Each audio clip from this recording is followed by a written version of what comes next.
for joining us at Dream City Online. Stay connected by downloading the Dream City Omaha app. And don't forget to subscribe for all our latest videos.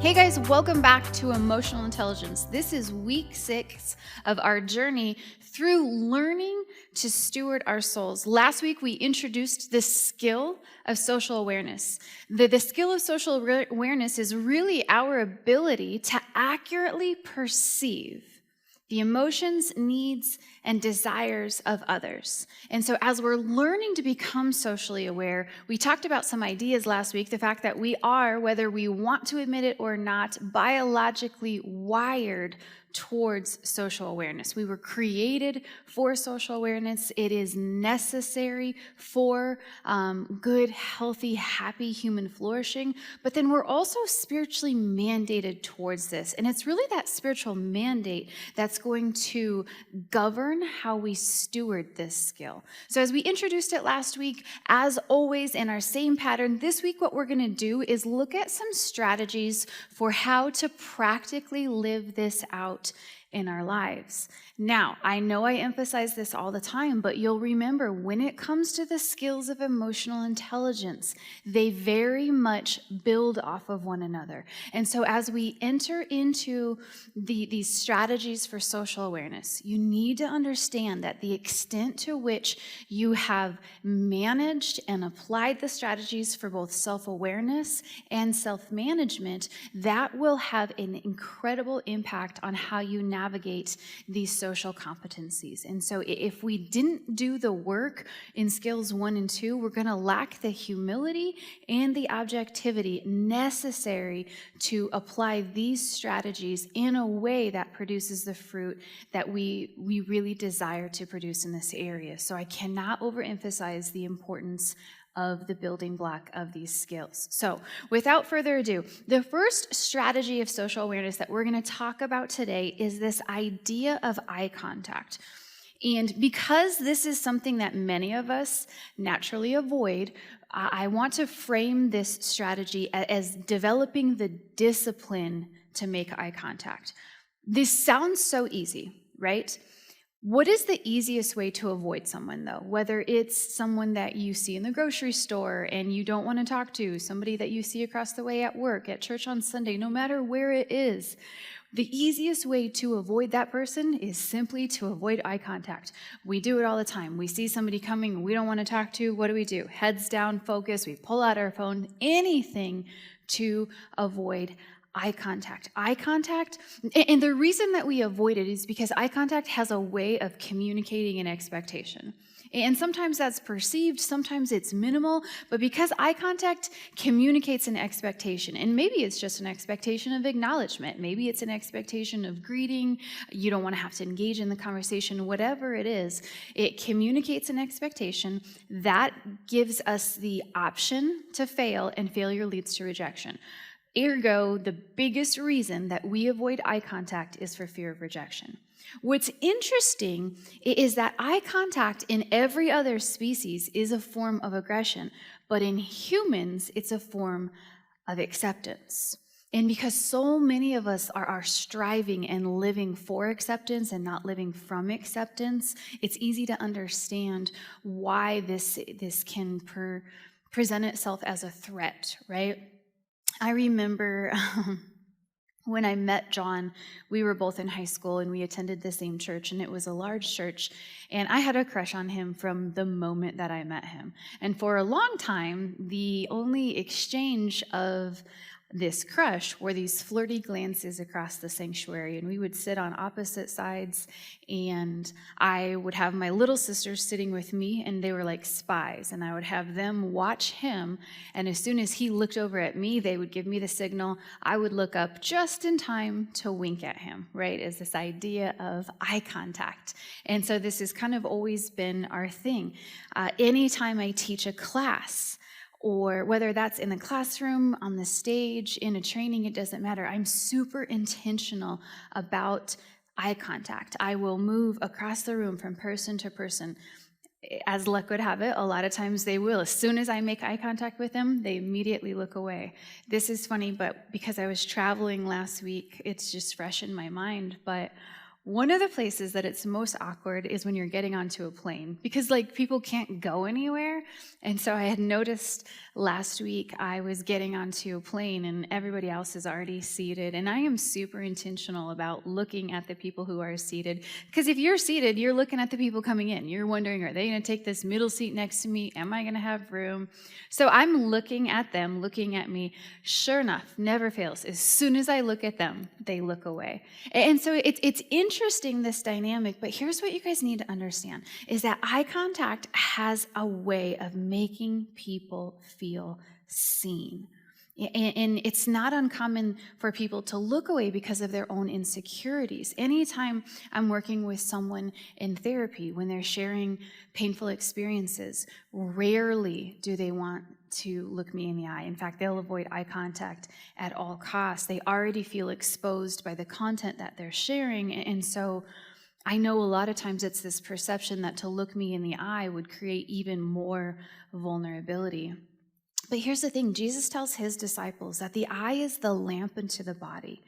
Here's what that means. The eye is what lets light into the rest of the body. And as often as we can, we need to let the light that's in us shine through us to those around us. Look up, you guys. See people. And this can start anywhere. The person that's making your coffee in the morning. Like I said, as you're walking down the hallway at work, rather than staring down or looking ahead, look in the eyes of the people that are walking next to you. I am super intentional with the smallest things. When we have servers at a restaurant, I will look them in the eye. We've trained our children. When she asks for your order, you look her in the eye. You make that eye contact. And so again, this is one of these small things that makes a really big difference. Several years ago, it was actually when I was studying for this class the first time, I had come across this article, and it was about this movement, and it actually started over in Europe, but it was called Liberators International, and it was this entire movement that was centered around eye contact. So what they would do is they would generate these huge, massive gatherings in like large town square type places. Imagine like a Central Park, right? So they would announce it within these communities. They would hold space for this to happen, and what would happen is the people would show up and they would be partnered off, and I don't know the semantics of how it all worked, but they would be partnered off with one person. They would, stand whatever the set distance apart from one another is, and then for 1 minute, all they would do, there was no talking, no other exchanges, but they would just look at one another in the eye. And so they have all of this video footage of these movements in different countries, different cities across the world, and the emotional outpouring, because again, it's a small thing, but sometimes you don't realize that because people feel so unseen, that oftentimes it could be weeks, months, years since someone has looked that person in the eye. And so, like I said, this footage that they had, some of these people were just weeping. There were testimonials afterward of just how powerful it was. They just felt seen, they felt loved, and there were no words, no touch, nothing exchanged other than eye contact. So we're going to start there, this basic thing that doesn't require much of you, but this week I want you to be super intentional about making eye contact. Discipline yourself, even if it feels awkward. Now, don't be weird about it. Please don't be weird, right? Like, you don't have to stare into their soul, but again, acknowledge them just by meeting their eyes. The next thing that we're going to look at, the next strategy rather, is this idea of paying attention to body language. Now, when we navigated through self-awareness, we learned then that the body tells on itself, right? We learned that about ourselves. A lot of our snitch lists arguably are compiled of correlations between our emotions and our behavioral responses. So it's not hard for us to understand that because our body tells on us, the bodies of those around us. And so we've got to begin to train ourselves to pay attention to the body language of those around us. Proverbs 16, verse 30, the Bible says this, that body language can expose a person's intentions. Whoever winks the eye is planning perversity. That wasn't me when I met John, just so you know. Whoever purses the lips is intent on evil. What are they doing? They're just characterizing the intentions through the observation of body language. Pay attention to the physical responses of those around you. If you notice that someone is fidgety, they're tapping their leg, they're messing with things around them, bouncing, shuffling, those things can often communicate anxiousness or nervousness. If you see clenched fist or tightened jaw, that can often indicate frustration or anger. We learned in self-awareness, again, because our body tells on you, some of these cues can be more subtle than others. I remember several years ago being obsessed with this television show called Lie to Me. I love any shows where like good guys win, bad guys lose, and the bad guys are not too bad, right? And so it was this story about, it was like police and detectives, but they would hire this contract psychologist, and he was trained in the studying of microexpressions. And it really is fascinating when you realize how connected your body's responses are to what you're feeling. Now, I'm not asking or suggesting that you become trained in the tiniest, smallest, but listen, sometimes we miss really big cues, right? Even looking at things like body posture, you know when a kid's had a bad day when he comes out of school and his shoulders are slumped and his head is down. We have become so oblivious that we ignore things like that because we don't want to deal with it. But this is such an easy opportunity for us to see, to accurately perceive the needs, the desires, the emotions of those around us. Anytime I get a couple into counseling, body language is a huge tell. I can tell based on how they're sitting on the couch in my office how things are going to go, right? Are they sitting on opposite ends? Are they sitting close together? Are they touching? Are they not touching? I know if one sits on the couch and one sits on the chair, I've got my work cut out for me. Why? Because I'm paying attention to body language. So again, we're enhancing our communication beyond just the verbal, and we're paying attention to so much more. Here's what I've learned, though. Is that even as a trained professional, sometimes I get it wrong, okay? Which is why this next strategy, when in doubt, clarify, is going to become an integral part or an integral tool in our social awareness. For example, I have noticed about myself and my second son that I will often stand with my arms crossed. And I remember taking a communication course. I don't know if it was my undergrad or graduate school, but I remember taking this course, and they're going through just all the different nonverbal communications, what body language, and it was very much like black and white, right? Like this means this means this. And I remember reading about crossed arms, that it communicated that you were closed off, didn't feel safe, oftentimes had an attitude.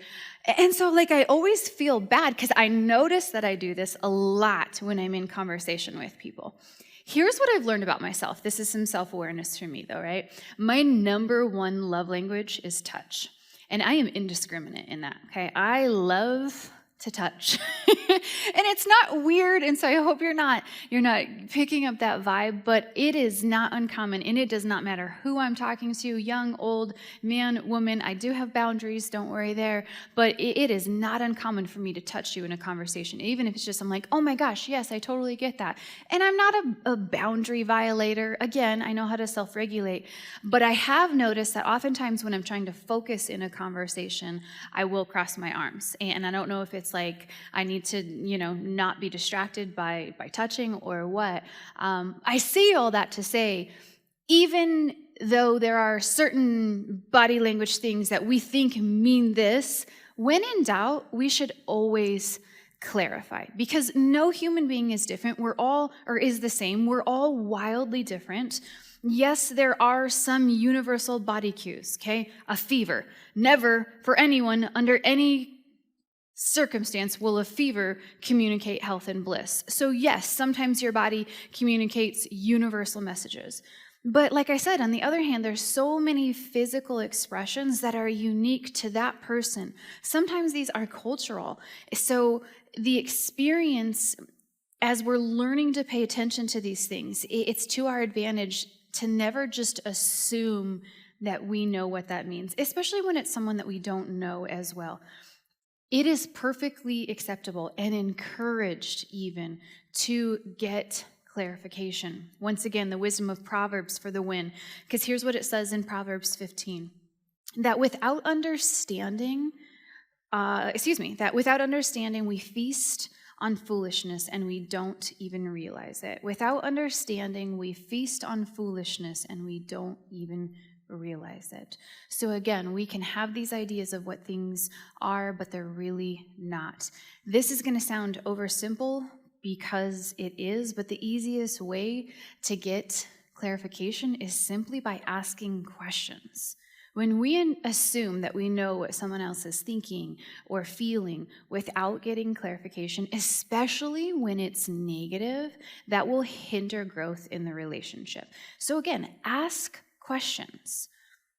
We tend to avoid this, the same reason we avoid eye contact, because of fear of rejection. We run through all the what ifs in our mind, right? Well, what if they're mad at me? What if I say this and then they get mad? What if I hurt them? What if they hurt me? This dialogue can wander in any direction. But here's the thing, because the irony in avoiding that line of questioning is that it's going to hurt the relationship either way. So just reach out. Just get the clarification that we need. Before we move on from clarification, one thing that I do want to mention is that oftentimes there's a couple of characteristics that can help with clarification, and that's character and context. Okay? Consider the character of the person that you're needing clarification from, right?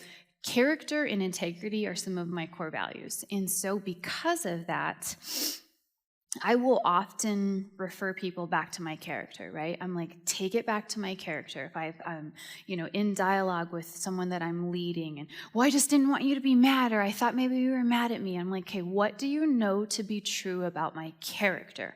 If I'm upset, if I have an issue, you know me and you know that I'm going to come directly to you because you know my character. You know how I handle things like that. Now, arguably, this is not going to work for those fringe relationships, right? You can't tell the person that cut you off in traffic, take it back to my character. They don't know you. They don't know you from anyone, right? So this is going to be in some of those more personal relationships, and this is going to be really helpful in those relationships. It's going to help navigate offense. It's going to help even the foundation or the preface of getting that clarity. The other thing to consider is context. John and I are co-lead pastors of a church, and one of the conversations that we are regularly having with people is, well, I thought you didn't like me, or I thought you were mad, or I thought I did something wrong because of something we did or said on a Sunday morning in the masses. And so for me, this goes back to context, right? Husbands, if you get home to a wife who's been with little kids all day and she's short with you, it's not because she hates you. It's because but context, right? Ladies, it's not an appropriate time to ask him the deepest feelings about you when he's watching his favorite sporting event.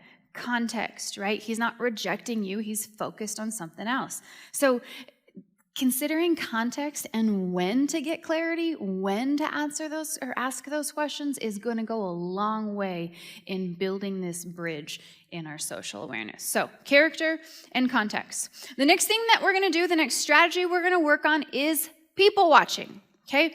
One of the areas, one of the ways that smartphones have significantly diminished our lives is good old-fashioned people watching, right?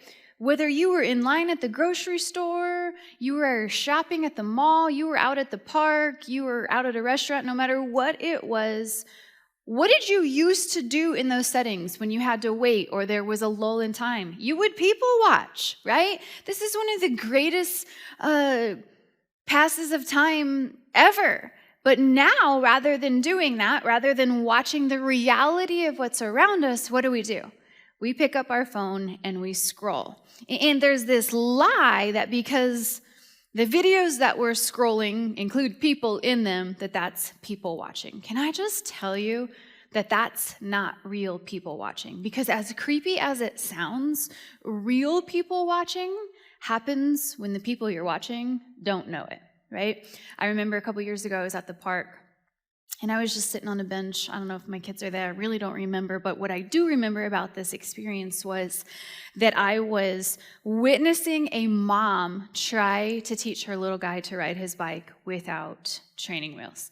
And I mean, listen, kudos to this mom, because she was doing all the things right. I'd watched as she would hold the handle and hold the seat and run alongside him until he got some momentum, at which point she would let go. No sooner than she would let go, the wobbling would commence. He would fall down.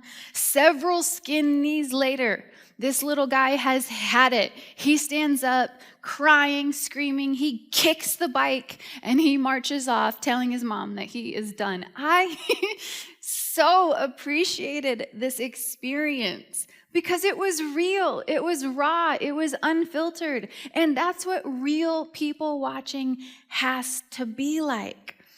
Even when we like to think, oh, I can be real and raw and unfiltered on these social media things. I get on there and I'm crying and I'm sharing vulnerable things.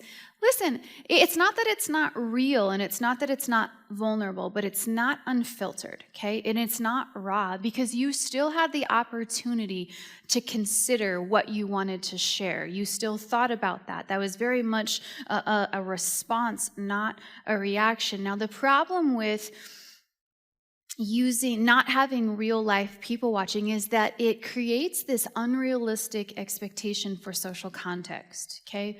What I mean by that, again, is because so much of the reels and the videos that we're watching, they are filtered, they are edited, they are chopped, and I don't know all the vernacular of what goes into that, but that is not a real life in the moment natural response to whatever that trigger was. That is what they want you to see. So what that creates is this idea that this is how I'm supposed to respond, that when I do respond this way, this is what's going to happen. That breeds this undertone of a lack of reality. So then when we take those expectations and we bring them into actual self-awareness, or social awareness rather, and not just social awareness, because this is just the precursor for relationship management. What happens is that our relationships are already starting out at a disadvantage because we've brought unrealistic, not even real life context into our real life relationships. And so I need you to get off your phone, and I need you to just this week take some opportunities to just actually people watch. Maybe it's when you're going to go in and order your coffee. Maybe it's when you're at the grocery store. I mean, it is not uncommon now for me to see people with earbuds in and they're watching a TV show as they're grocery shopping. Come on, you guys. Take them out, turn the phone off, and watch the people around you. And listen, remember that social awareness is not about judging those around you. It's just about becoming aware. It's about accurately perceiving those around you. So this is not the time where you start judging the mom at Walmart or judging the person that's an idiot on the side of the road changing their tire the wrong way. You're just becoming aware of them. Here's why, because real life is wobbly. It is full of skin knees. Not all moments are magical or romantic. Meltdowns are not sexy. Ugly crying is called ugly for a reason, but these things are all part of being real life emotional beings. Those things don't have to cause us to feel isolated or alone. In fact, those are the things that connect us to one another and allow us to have compassion, not judgment for those in our lives. The Bible says that when Jesus saw the crowds, that he looked on with compassion because they were confused, they were helpless, they were like sheep without a shepherd, Matthew 6 says. So let's be people who see the crowds in real life, okay? So we're going to people watch. The next strategy we're going to look at is retiring the myth of multitasking. Now, already my busy, maximizing friends are like, if I can't multitask, nothing's going to get done. as long as I'm on the smartphone bashing box, let me just stay here a little longer. Because one of the greatest barriers to us growing in real social awareness is that we're trying to do too many things at once. And one of the greatest stumbling blocks to us being focused in our attention is our phone, right? They have seduced us into this great lie that we can be two places at once. That, yes, I can be scrolling SportsCenter and listening to you at the same time, Angel. This is real life. And I am listening. And then what does he do? He repeats to me what I said. I'm like, yeah, but you're not listening. We'll get to that later. Okay, but when we have this idea that I can multitask, right? For anyone who's ever said that, and I'm guilty of it myself. This idea of multitasking, what we're really doing when we think we're multitasking, because your brain is so brilliant in the way that it was created, is it's kind of like a pinball machine, right? Where the ball just bounces back and forth really, really quickly and chaotically. When you're multitasking, that's actually what's happening, is that your brain is just jumping back and forth between these two ideas, these two tasks, and sometimes it's more than two, right? Between however many things that we're trying to juggle our attention with. And so you're not actually doing several things. You're not multitasking, but you're spreading your attention, you're spreading your focus between all those things. Now, listen, there's a time and a place for that, right? Like there's nothing offensive about watching TV while you're folding laundry, okay? These innocuous menial tasks. There's nothing wrong with listening to music while you're working out. But when it comes to our social awareness, we've got to start minimizing distractions and learning to set our focus where we want it to be. There is a time and a place for, again, juggling multiple tasks, but it's not in our social awareness. This reminds me of the infamous story of Mary and Martha. These sisters in the scriptures were blessed with hosting Jesus. They were going to have Jesus over for a meal. And as the story goes, one sister, which was Martha, the Bible describes as distracted, right? The Bible says she was distracted by all of the things that needed to be done while Jesus was there. She was distracted by the cleaning and the preparation and all the tasks. Too distracted, in fact, to put her attention on the one thing, the one person that was truly deserving of it. This story is found in Luke chapter 10. It's been my experience that when I'm trying to multitask, rarely am I doing it with two things of competing value, right? Typically, one thing really deserves my attention, and the other thing is simply a distraction. When it comes to people, we have to prioritize and protect our focus, which leads very well into our next strategy, which is to be present. It's not just the people and the tasks that will compete for our attention and hinder our growth in social awareness. All too often, one of the most well-camouflaged thief of our moments is time. Okay, now what do you mean by that, Angel? Let me just start by saying this. It seems like no matter what season we find ourselves in, we're constantly wishing for the next season or for a different season, right? Ecclesiastes chapter 3, the Bible tells us in verse 1 that there is a time for everything, a season for every activity under heaven. But it's like we forget that and we try to live all the seasons all at once. There's something so sweet about engaged couples. I've done a lot of like premarital counseling, and I love engaged couples. I mean, they're blissfully in love, and there's so much excitement and anticipation about their future, right? But oftentimes, the anticipation of the future, whether it's the wedding or the marriage, it can steal from the season that they're in. And so I will regularly tell my engaged couples, don't wish this season away. You never get to be boyfriend and girlfriend again. And so protect this season. Protect today from tomorrow is probably a good way of saying it.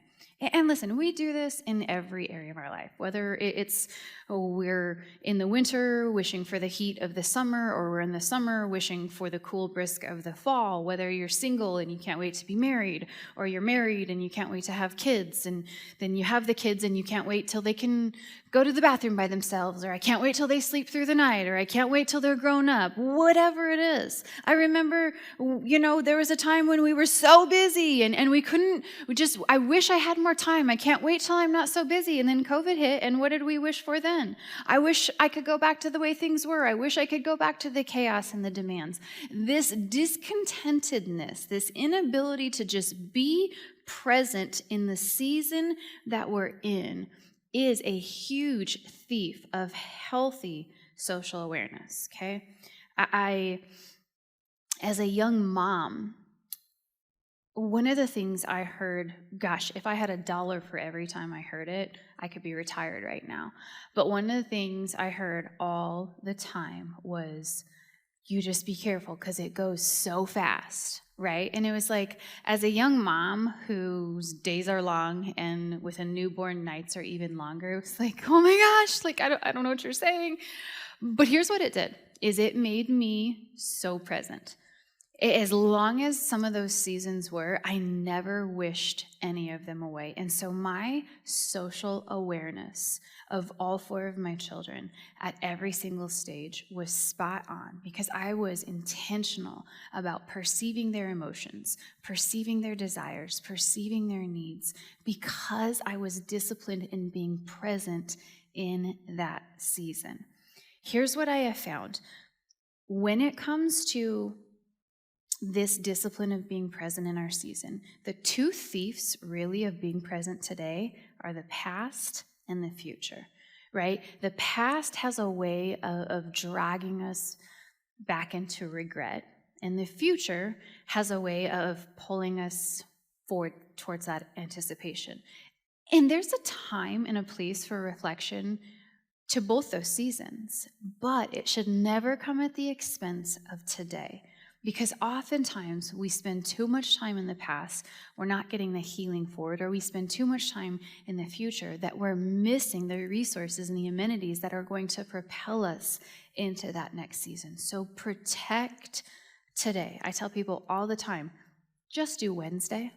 When you wake up tomorrow, do Thursday. But that's it. Just do today. So many scriptural references about the fact, why are we worrying about tomorrow? We're not promised tomorrow. We have today, and today we have to steward well.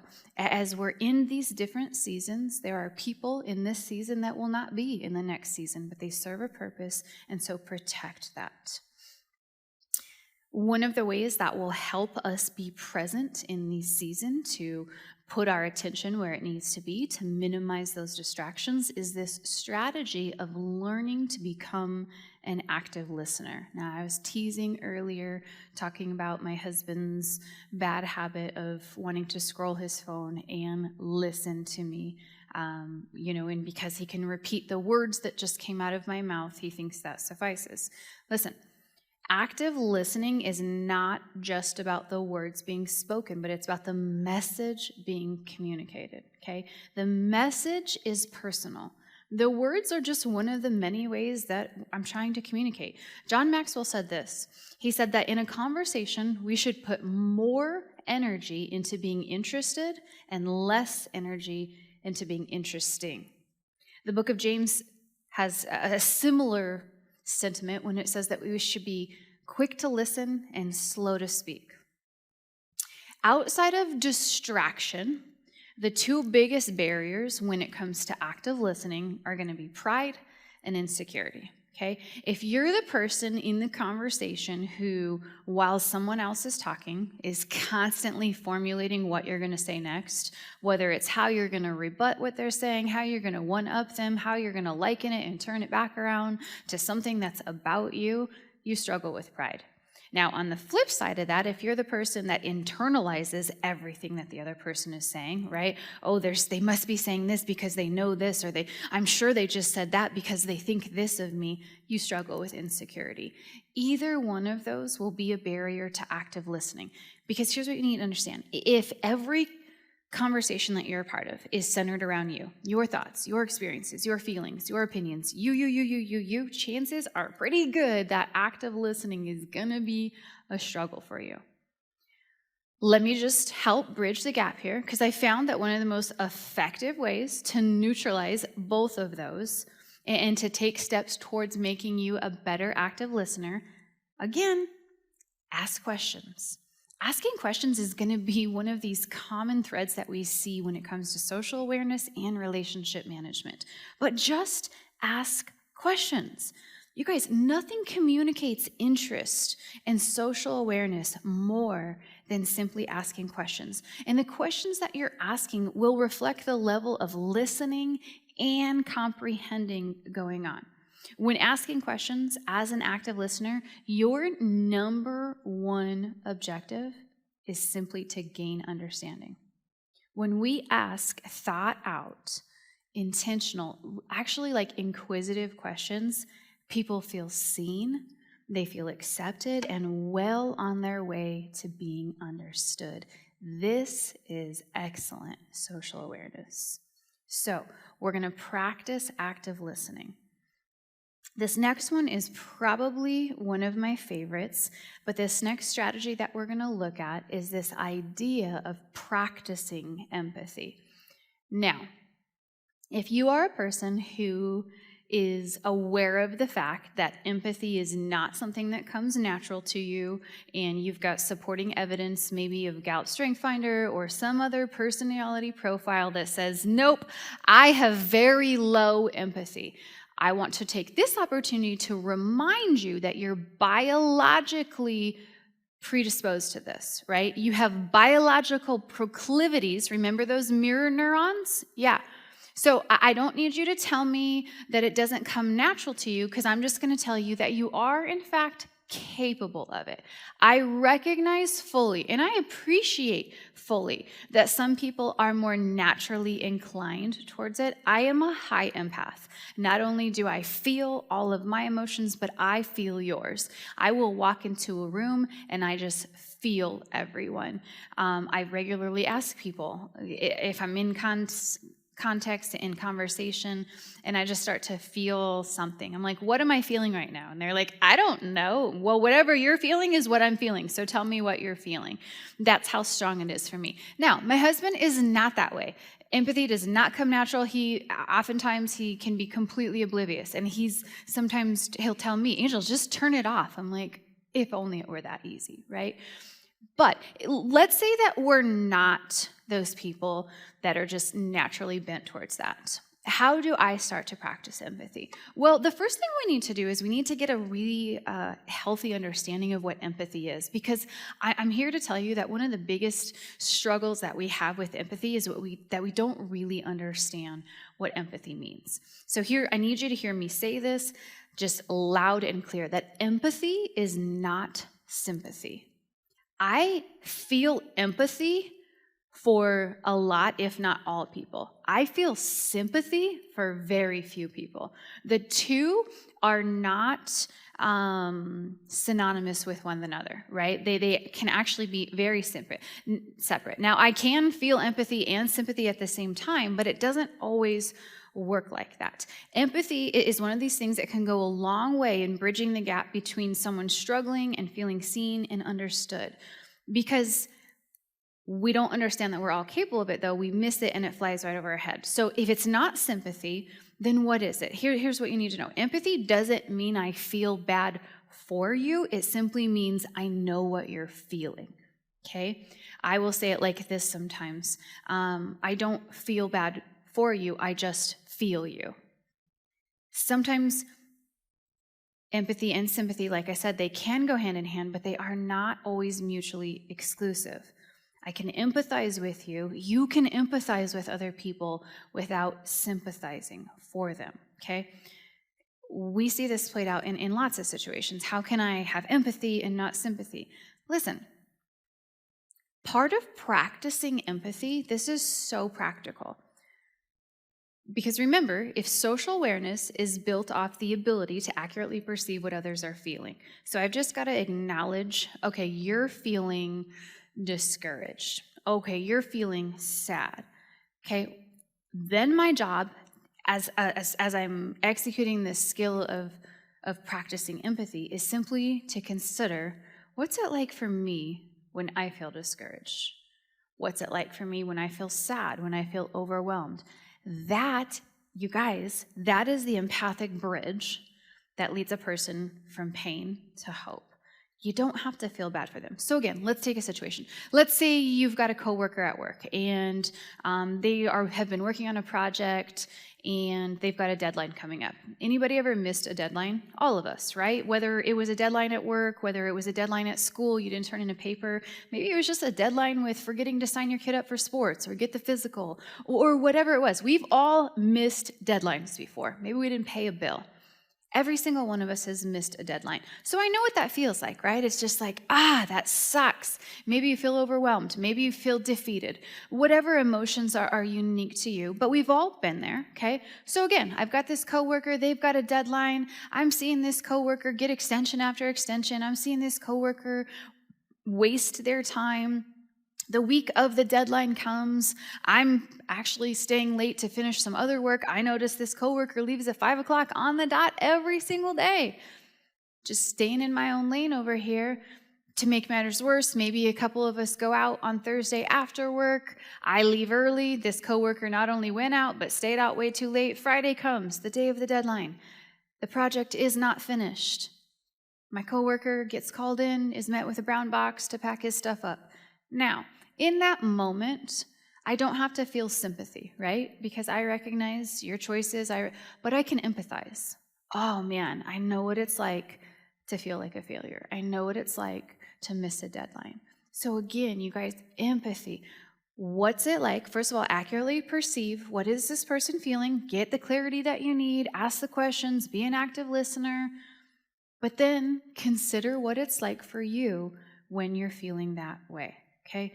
This is going to be an entire shift for some of us because, number one, we had a misunderstanding of what we thought it was, but number two, we can struggle with empathy because we allow our judgment of people and what got them into that situation to interfere with our love for people. Social awareness is just about recognizing what they're feeling, okay? My ability to become aware of that doesn't mean I have to agree with it. This is going to be this shift, but my heart is so grieved when I think about all the opportunities that we're missing out on to just see people because we're too busy judging them, okay? So recognize what they're feeling and then consider what that's like for you. The last one that we're going to talk about is this idea, this strategy of valuing cultural diversity. Now, first let me premise this by saying culture is such a broad term, right? I want to cast a really wide net here because you can think of cultures in the sense of, different nationalities, different age groups, right? There's a millennial culture, there's a Gen Z culture. I don't even know what they're calling the newest ones these days. You've got a boomer culture. Those are cultures. You've got different socioeconomic cultures. Culture can be such a broad range. But here's what you need to understand. You're weird. I'm weird. The guy working in the office next to me is really weird. We all have weird people in our life, but we are that weird person to somebody else. Not everybody thinks like you, talks like you, cooks like you, smells like you, dresses like you, votes like you, parents like you. If they do, your life is boring and heaven's going to be a wild culture shock for you. We live in a day and age where we let everything divide us. And as I read scripture, the only thing that's supposed to divide us is the message of the cross. There was an early 17th century Lutheran theologian, and he said this: in the essentials, unity; in the non-essentials, liberty; and in all things, charity. In the book of Romans chapter 4, Paul penned the same sentiments when he said this. He said, "Let us therefore make every effort, not like do the least, but every effort to do what leads to peace and mutual edification." What's edification? It's just the building up of one another. If you read this chapter, this is Romans chapter 4. If you read this chapter, Paul is bringing the gospel to a people who live wildly different than what he's used to. And they're integrating with people that are all different from them. And they want to bark and balk about all these different non-essentials, right? What they eat, how they worship. And Paul's like, listen, do whatever you can to keep the peace and build one another up.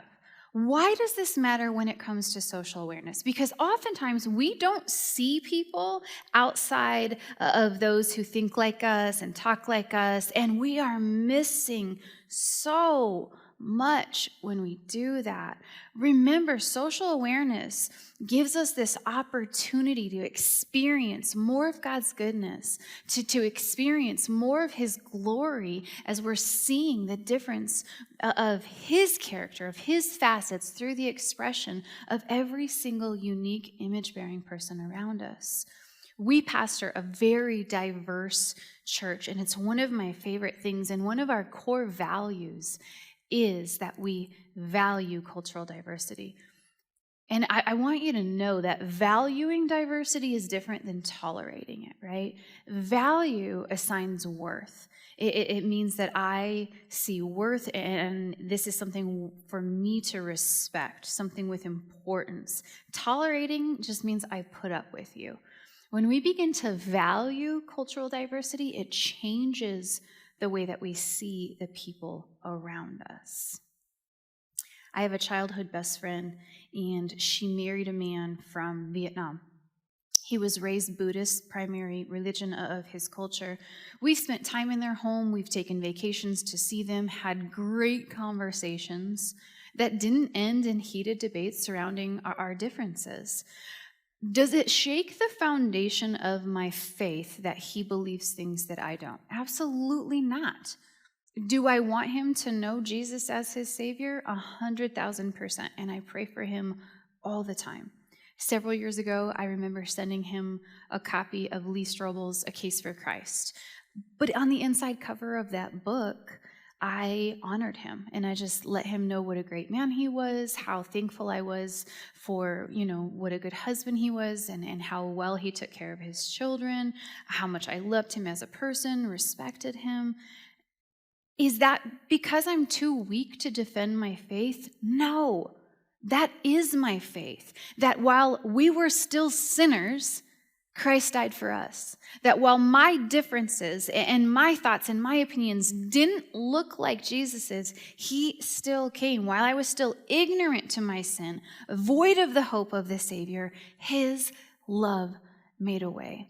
A love that now lives inside of me and should be making a way for others, regardless of where they're starting their journey or what they believe. Revelations chapter 5 says that his blood ransomed. What does that mean? It means that it bought back people from every tribe. That means the Buddhist tribe and the Hindu tribes and the native tribes and the LGBT tribes and the Democratic tribes and the Republican tribes. Every tribe, every language, every people, and every tongue. Listen, you guys, how will people from every nation, every tribe, and every tongue ever know that Jesus ransomed them with his blood if we automatically devalue those things, devalue them as people, and allow those things to divide us, allow those things to cover our eyes and create this inability for us to see the people around us? Valuing those things is different than conforming to them. You can you can value something without conforming to it. And when we value those who are different from us, it opens up our social awareness to a richness and a depth that doesn't threaten or diminish your individuality. It celebrates it. Again, it's what I said last week. It gives us a greater perspective for the vastness and the greatness of our God.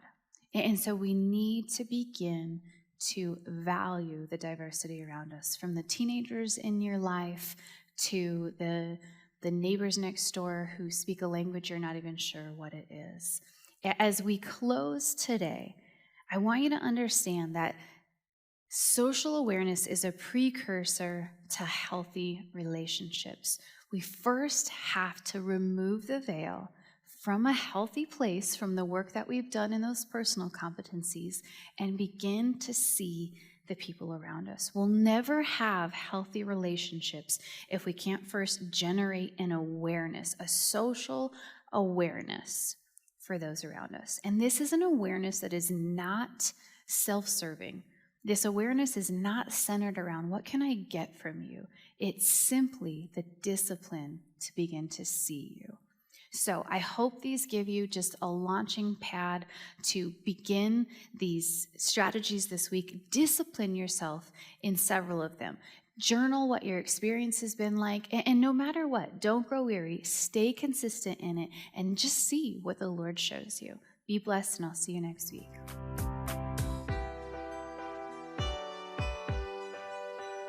Here at Dream City Omaha, we're all about helping people discover Christ, recover identity, and uncover purpose.